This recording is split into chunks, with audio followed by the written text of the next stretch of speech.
नमस्कार दोस्तों, आप सभी का जीवीआर इन्फॉर्मेशन यूट्यूब चैनल में स्वागत है। दोस्तों, आज हम जून महीने के सभी महत्वपूर्ण करंट अफेयर को देखेंगे। अगर आप किसी भी कॉम्पिटिटिव एग्जाम की तैयारी कर रहे हैं तो ये सेशन आप सभी के लिए बहुत ही महत्वपूर्ण होने वाला है, तो इसे आप ध्यान से देखेंगे। ठीक है दोस्तों, हम इस सेशन को स्टार्ट करते हैं। दोस्तों, हमें उम्मीद है कि आप सब अपनी आगामी परीक्षाओं को ध्यान में रखते हुए इस वीडियो को अंत तक देखेंगे और सभी महत्वपूर्ण बातों को आप नोट्स भी करते चलेंगे। ठीक है दोस्तों, पहला क्वेश्चन, हाल ही में पुरुष T20 वर्ल्ड कप किसने जीता? तो आप सभी को पता है कि अभी भारत ने पुरुष T20 वर्ल्ड कप जो है वो जीत लिया है। ठीक है, किसे हराकर? तो साउथ अफ्रीका को हराकर। अभी हम देख लेते हैं कि पुरुष T20 वर्ल्ड कप से जो भी बन सकते हैं क्वेश्चन, वो हम अभी यहाँ पे सारे देखेंगे। देखिए, ये भारतीय टीम है जो कि जश्न मना रही है जीतने के बाद। ठीक है, मेंस T20 वर्ल्ड कप 2024 जो है वो भारत ने जीता और भारत ने फाइनल में किसे हराया? तो साउथ अफ्रीका को 7 रनों से हराया। भारत ने इससे पहले महेंद्र सिंह धोनी की कप्तानी में 2007 में T20 वर्ल्ड कप जीता था और फाइनल में पाकिस्तान को हराया था। ठीक है दोस्तों, और T20 वर्ल्ड कप जो पहला संस्करण था वो 2007 में हुआ था, मतलब शुरुआत में ही भारत ने ही जीता था, किसे हराकर? पाकिस्तान को हराकर। इस बार इसका 9वां संस्करण था और फाइनल मैच में player of the match Virat Kohli बने और प्लेयर ऑफ द सीरीज जो है वो जसप्रीत बुमराह को दिया गया। T20 वर्ल्ड कप 2024 का आयोजन अमेरिका तथा वेस्ट इंडीज में किया गया है। ठीक है, तो इसे आप ध्यान में रखेंगे। पहली बार T20 वर्ल्ड कप में 20 टीमों ने हिस्सा लिया। ठीक है, 20 टीमों ने पहली बार हिस्सा लिया। अमेरिका, कनाडा तथा युगांडा जैसे देशों ने पहली बार T20 वर्ल्ड कप में हिस्सा लिया है।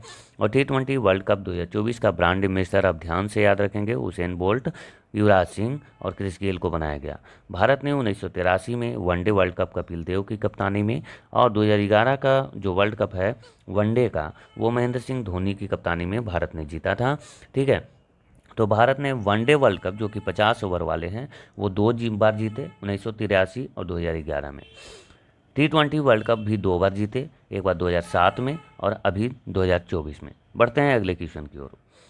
18वीं लोकसभा अध्यक्ष किसे चुना गया है? तो 18वीं लोकसभा अध्यक्ष जो है अभी ओम बिरला को बनाया गया। इनके जो विपक्ष में खड़े थे वो थे कोडिकुनिल सुरेश। भर्तृहरि महताब अभी जो है वो प्रोटेम स्पीकर बनाए गए हैं और राहुल गांधी के बारे में तो आप सभी को पता ही है। हिंदी साहित्य सम्मेलन कहाँ आयोजित किया गया? हिंदी साहित्य सम्मेलन जो है इस बार उड़ीसा में आयोजन हुआ इसका। हिंदी भाषा साहित्य तथा देवनागरी का प्रचार प्रसार को बढ़ावा देने के लिए हिंदी साहित्य सम्मेलन की स्थापना 1910 में हुई थी। पहला विश्व हिंदी सम्मेलन जो है वो 10 जनवरी 1975 को हुआ था। कहाँ? नागपुर में। दुनिया में सबसे ज़्यादा बोली जाने वाली भाषा इंग्लिश है, दूसरे नंबर पे मंदारिन है और तीसरे नंबर पे हिंदी है।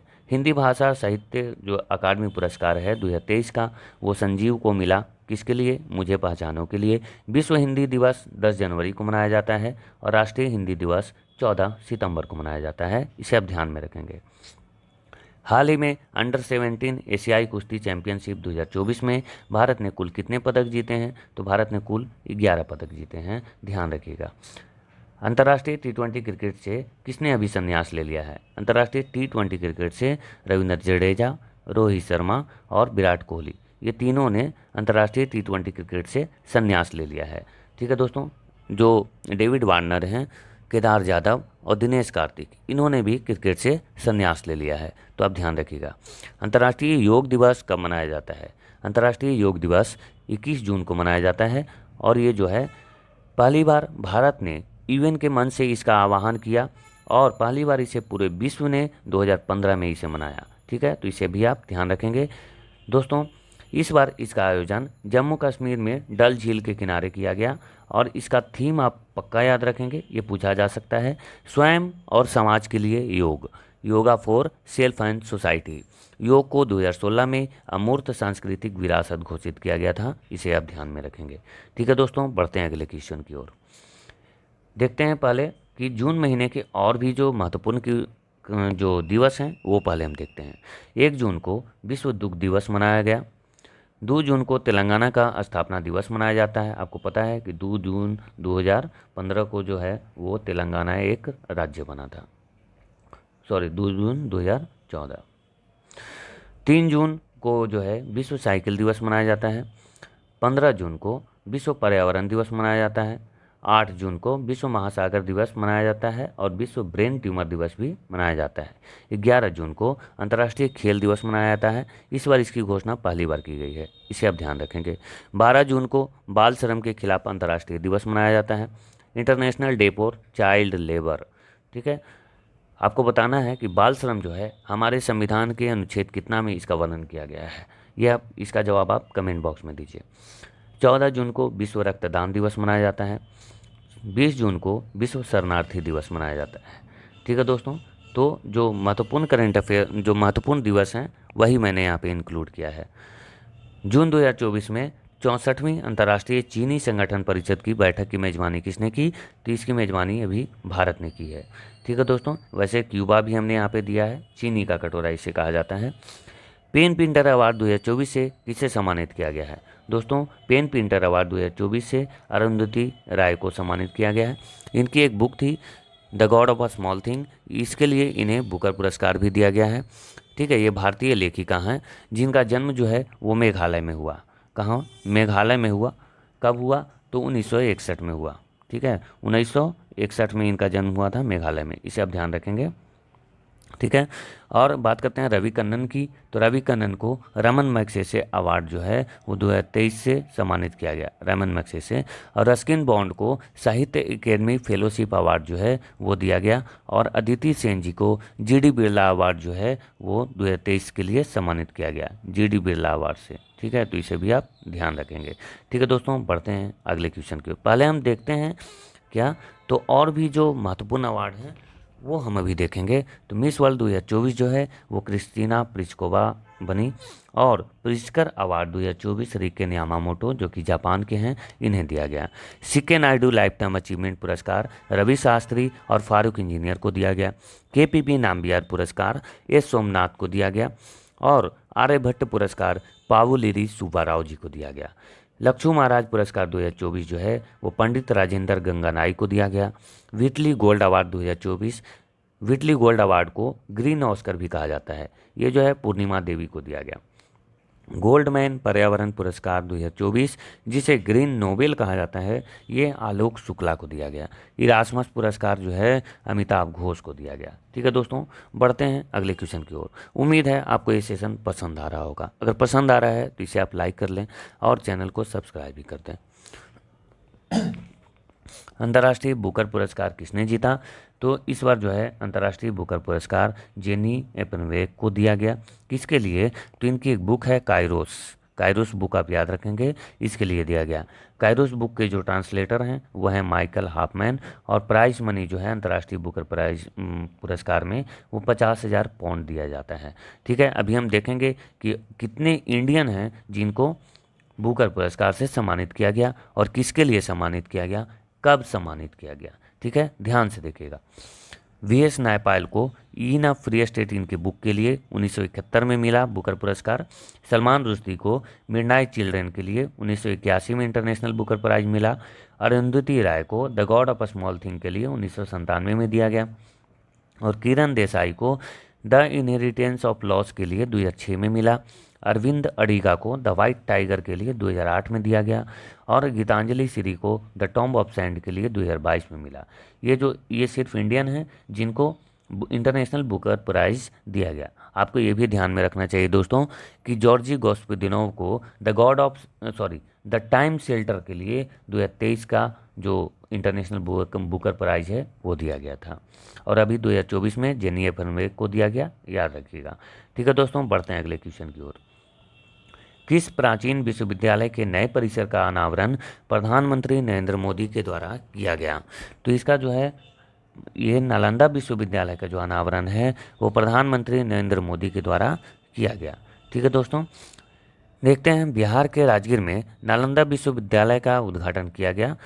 480 एकड़ में यह बना परिसर दुनिया का सबसे बड़ा नेट जीरो ग्रीन यूनिवर्सिटी परिसर है, इसे आप ध्यान रखेंगे। नेट जीरो ग्रीन यूनिवर्सिटी जो सबसे बड़ा है वो कौन सा है? तो नालंदा विश्वविद्यालय। ठीक है, इसके परिसर में कमल सागर झील है जो कि 100 एकड़ में बना हुआ है। इसके चांसलर अरविंद पनगड़िया को बनाया गया है। और भारत का पहला वन विश्वविद्यालय जो है वो तेलंगाना में बना है।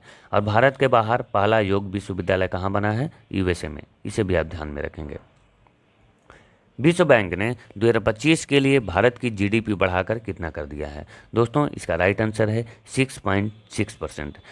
वर्ल्ड बैंक ने भारत की जीडीपी जो है वो 2025 के लिए कितना के रखा है? 6.5%। और 2026 के लिए रखा है 6.7%। इसे भी आप ध्यान में रखेंगे। दोस्तों हाल ही में जो है अंकटाड ने 2024 में क्या किया? तो भारत की जीडीपी वृद्धि दर घटाकर कितना रखा? तो 6.5%। भारत की जीडीपी वृद्धि दर घटाकर कितना किया? 6.5% रहने का अनुमान लगाया। किसने? तो अंकटाड ने। इसे भी आप ध्यान में रखेंगे। सोर्स कोड किसकी आत्मकथा है? तो सोर्स कोड एक आत्मकथा है किसकी? बिल गेट्स की। ठीक है। आप संजय नायर एसोचैम के अध्यक्ष हैं और पीके मिश्रा प्रधानमंत्री के प्रिंसिपल सेक्रेटरी बनाए गए हैं। अभी हम देखते हैं और भी जो क्रिकेटर्स हैं उनके जो आत्मकथा है वो हम ध्यान से देखेंगे। दोस्तों हमने ये सारे जो ये क्वेश्चन हैं ये हमने प्रीवियस वीडियो में करवा रखा है। आप अगर उस वीडियो को देख चुके हैं तो आपका यहाँ पे एक रिवीजन हो जाएगा। ठीक है। अब अगर नहीं आप देखना चाहते तो इसे आप स्किप करके आप जा सकते हैं।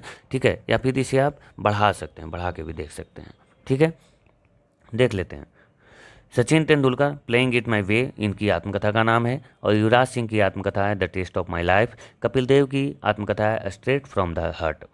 सौरभ गांगुली की आत्मकथा है a century is not enough. VVS Laxman की आत्मकथा है 281 एंड बियॉन्ड। संजय मांजरेकर का आत्मकथा का नाम है इम्परफेक्ट। शाहिद अफरीदी की आत्मकथा का नाम है गेम चेंजर। क्रिस गेल की आत्मकथा का नाम है सिक्स मशीन। और शेन वॉर्न की आत्मकथा का नाम है नो स्पिन। रिकी पॉन्टिंग की आत्मकथा है Poynting at the close of play. I have the street a kitty cricket story किसकी आत्मकथा है? तो आर अश्विन की आत्मकथा है। इसे आप ध्यान रखेंगे। बढ़ते हैं अगले क्वेश्चन की ओर। 18वीं लोकसभा में प्रोटेम स्पीकर कौन बने हैं? तो 18वीं लोकसभा में प्रोटेम स्पीकर यानी कि पीठासीन स्पीकर जो है वो भर्तृहरि महताब को बनाया गया है। और इनकी नियुक्ति जो है अनुच्छेद 95(1) के तहत राष्ट्रपति द्रौपदी मुर्मू ने की। गिद्धों की एशियन किंग प्रजाति के लिए दुनिया का पहला संरक्षण और प्रजनन केंद्र कहाँ खोला गया? तो यूपी के महाराजगंज में खोला गया। ठीक है दोस्तों। भारत का पहला नाइट सफारी पार्क बनेगा लखनऊ में। और सैटेलाइट फ़ोन से लैस होने वाला भारत का पहला पार्क काजीरंगा नेशनल पार्क है जो कि असम में है। भारत का पहला रक्षा औद्योगिक पार्क बनेगा केरल में। और भारत का पहला ई वेस्ट इको पार्क नई दिल्ली में बनाया गया। भारत का पहला साइंस डिजिटल पार्क केरल के कोच्चि में बना। और भारत का पहला एआई यानी आर्टिफिशियल इंटेलिजेंस और रोबोटिक टेक्नोलॉजी पार्क बेंगलुरु में बनाया गया। भारत का पहला जियोलॉजिकल पार्क मध्य प्रदेश के जबलपुर में बनाया गया। और भारत का पहला जेंडर पार्क केरल के कोझिकोड में बनाया गया। ठीक है दोस्तों आगे बढ़ते हैं। तो भारत का पहला केंद्रीय वित्त पोषित गाय अभ्यारण्य मतलब जिसका जो वो क्या बोलते हैं फंडिंग है वो जो है वो केंद्र सरकार करेगी, वैसा पहला अभ्यारण्य उत्तर प्रदेश के मुजफ्फरनगर में बनाया गया। प्रधानमंत्री विश्वकर्मा योजना लागू करने वाला पहला यूनियन टेरेटरी जम्मू कश्मीर है। और देश का पहला यूनिवर्सिटी मॉल बनेगा उज्जैन में। भारत का पहला आईआईटी रिसर्च सैटेलाइट कैंपस कहाँ स्थापित होगा? तो वो भी उज्जैन में होगा। देश की पहली स्वास्थ्य फूड स्ट्रीट का नाम क्या है? प्रसादम है। सभी दुर्घटना संभावित स्थलों का मानचित्र बनाने वाला पहला राज्य कौन है? तो ये पंजाब है। इसे भी आप ध्यान में रखेंगे। बढ़ते हैं अगले क्वेश्चन की ओर। भारत के प्रधानमंत्री का राष्ट्रीय सुरक्षा सलाहकार किसे बनाया गया है? तो ये अजीत डोभाल जी को बनाया गया है। पहले भी यही थे और अभी भी इन्हें ही बनाया गया है। ठीक है दोस्तों आगे बढ़ते हैं। ये देखिए principal secretary of Narendra Modi ये जो पीके मिश्रा हैं। ठीक है। और ये जो हैं नेशनल सिक्योरिटी एडवाइज़र ये जो हैं अजीत डोभाल जी हैं। ठीक है। आगे बढ़ते हैं। चर्चा में रहे बधावन बंदरगाह का निर्माण कहाँ किया जा रहा है? ये जो है महाराष्ट्र में इसका बनाया जा रहा है। ठीक है। अभी हम और भी देखेंगे जो भी चर्चा में रहने वाले बंदरगाह हैं जो कि चर्चा में रहे हैं वो देख लेते हैं। तो कांडला बंदरगाह गुजरात, हजीरा बंदरगाह गुजरात में है। और मांडला बंदरगाह भी मुंड्रा बंदरगाह भी कहाँ है? गुजरात में है। गोपालपुर बंदरगाह उड़ीसा में है। और धर्मा बंदरगाह भी उड़ीसा में है। बिजिंगम बंदरगाह केरल में है। इसे आप ध्यान रखेंगे। चाबार बंदरगाह ईरान में है जिसे भारत ने बनाया है। ग्वादर बंदरगाह इंडिया में है जिसे चाइना ने बनाया है। पाकिस्तान में है। ग्वादर बंदरगाह कहाँ है? पाकिस्तान में है जिसे चाइना ने बनाया है। और हारफा बंदरगाह इजराइल में है। ये बहुत चर्चा में रहा है। इसे आप ध्यान रखेंगे। दुक्कम बंदरगाह जो है वो ओमान में है और जवाहरलाल नेहरू बंदरगाह मुंबई में है। ठीक है दोस्तों, बढ़ते हैं अगले क्वेश्चन की ओर। साउथ अफ्रीका के राष्ट्रपति कौन बने हैं? तो साउथ अफ्रीका के राष्ट्रपति दोबारा चुन लिए गए हैं सिरिल रामाफोसे को। ठीक है दोस्तों, देखते हैं और भी नए राष्ट्रपति या प्रधानमंत्री बने हैं वो। पनामा के राष्ट्रपति जोस राउल मुलिनो बने हैं। सिंगापुर के प्रधानमंत्री लॉरेंस वोग बने हैं। आइसलैंड के प्रधानमंत्री बनर्जी बेनेडिक्सन को बनाया गया है। स्लोवाकिया के राष्ट्रपति पीटर पेलेग्रिनी बने हैं। फिनलैंड के राष्ट्रपति अलेक्जेंडर स्टब बने हैं। कजाकिस्तान के प्रधानमंत्री ओल्जास वेक्टेनोव बने हैं। ताइवान के राष्ट्रपति लाइचिंग ते बने हैं। यमन के प्रधानमंत्री अहमद अवाद बिन बने हैं और आयरलैंड के प्रधानमंत्री साइमन हैरिस को बनाया गया है। लिथुआनिया के राष्ट्रपति गितानस नुसीडिया को बनाया गया है। फ्रांस के सबसे युवा व पहले समलैंगिक प्रधानमंत्री गैब्रियल एटेल बने हैं। इंडोनेशिया के राष्ट्रपति प्राबोवो सुबियंतो बने हैं। पाकिस्तान के प्रधानमंत्री शहबाज शरीफ बने हैं और पाकिस्तान के राष्ट्रपति आसिफ अली जारदारी बने हैं। फिलिस्तीन के प्रधानमंत्री मोहम्मद मुस्तफ़ा और पुर्तगाल के प्रधानमंत्री लुइस मोंटेनेग्रो को बनाया गया है।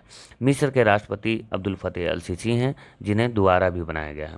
हंगरी के राष्ट्रपति तामस सुलियाक हैं और कांगो के प्रधानमंत्री जुडिस सुमिनवा तुलुका हैं और कांगो के राष्ट्रपति फेलिक्स त्शेज़िकेदी हैं।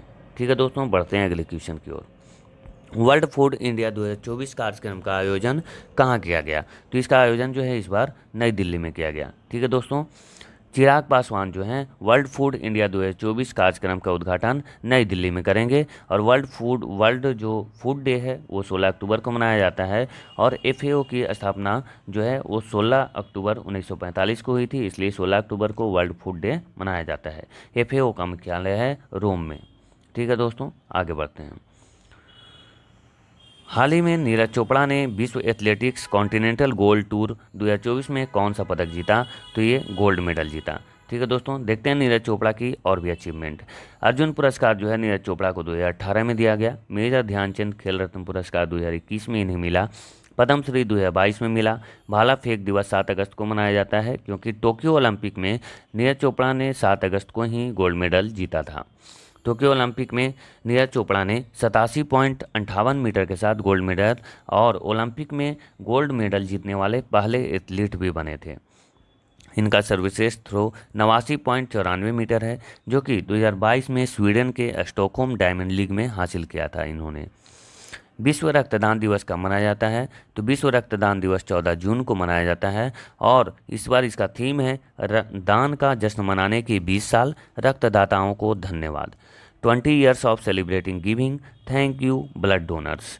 देखते हैं दोस्तों, रक्त समूह की खोजकर्ता कार्ल लैंडस्टीनर का जन्म जो है वो 14 जून 1886 को हुआ था और इसीलिए 14 जून को विश्व रक्तदान दिवस मनाया जाता है। उन्हीं के सम्मान में 14 जून को क्या मनाया जाता है? विश्व रक्तदान दिवस मनाया जाता है।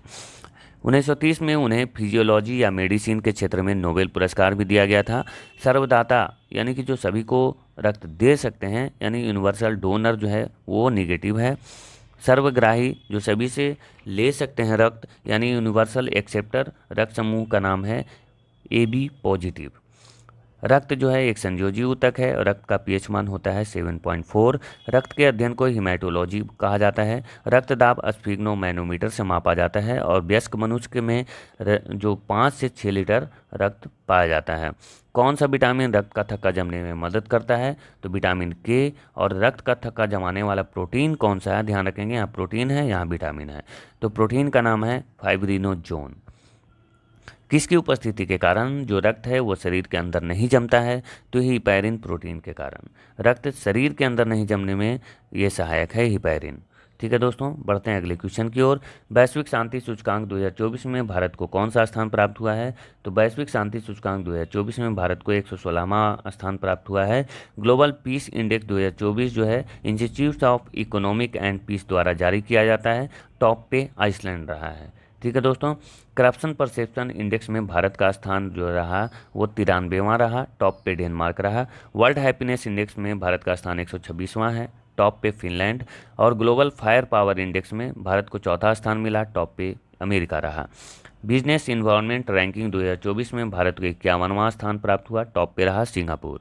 ग्लोबल यूनिकॉर्न इंडेक्स में भारत को तीसरा स्थान प्राप्त हुआ, टॉप पे रहा यूएस। और विश्व बौद्धिक संपदा सूचकांक 2024 में भारत को 42वां स्थान प्राप्त हुआ, टॉप पे रहा यूएस। लोकतंत्र सूचकांक 2023 में भारत को 41वां स्थान प्राप्त हुआ, टॉप पे रहा नॉर्वे।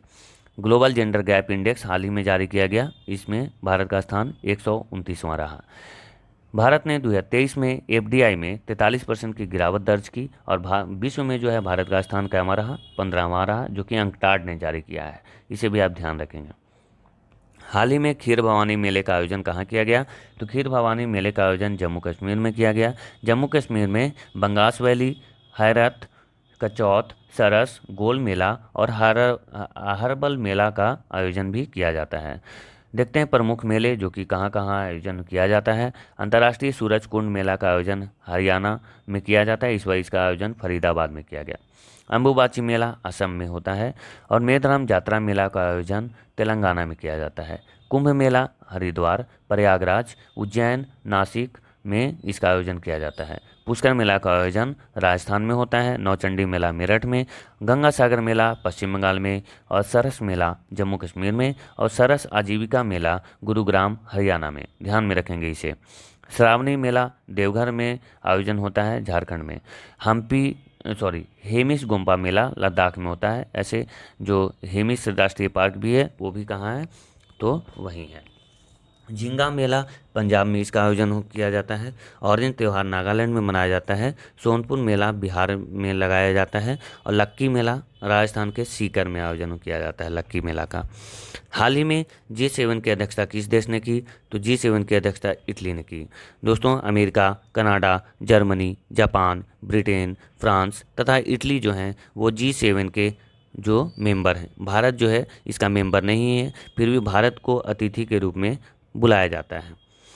अब देखते हैं वर्ल्ड फ्यूचर एनर्जी समिट का आयोजन जो है वो यूएई में किया गया और इसका आयोजन मस्दर कंपनी ने करवाया था। वर्ल्ड सस्टेनेबल डेवलपमेंट समिट जो है वो दिल्ली में हुआ। First digital India future skill summit Guwahati में हुआ। First nuclear energy summit Brussels में हुआ। विश्व सरकार सम्मेलन 2024 दुबई में आयोजन हुआ। इसका 27वां राष्ट्रीय युवा महोत्सव नासिक में आयोजन किया गया। 9वां अंतर्राष्ट्रीय विज्ञान महोत्सव फरीदाबाद में हुआ। 7वां हिंद महासागर सम्मेलन जो है वो पर्थ में हुआ जो कि ऑस्ट्रेलिया में है। 9वां रायसीना डायलॉग नई दिल्ली में आयोजन किया गया। इसका चीफ गेस्ट रहे ग्रीस के पीएम। ठीक है दोस्तों, भारत का पहला स्टीम बॉयलर एक्सपो का आयोजन गुवाहाटी में किया गया और पहला अफ्रीकी पाक कला सम्मेलन जो है वो पेरिस में इसका आयोजन हुआ फ्रांस में। भारत यूनेस्को की विश्व धरोहर समिति की अध्यक्षता करेगा 2024 में, जो कि इसका 46वां एडिशन होगा। 46वीं अंटार्कटिक संधि सलाहकार की बैठक का आयोजन भारत में होगा, इसे आप ध्यान रखेंगे। और अभी G7 की अध्यक्षता किसने की? तो इटली में। भारतीय थल सेना के उप प्रमुख कौन बने हैं?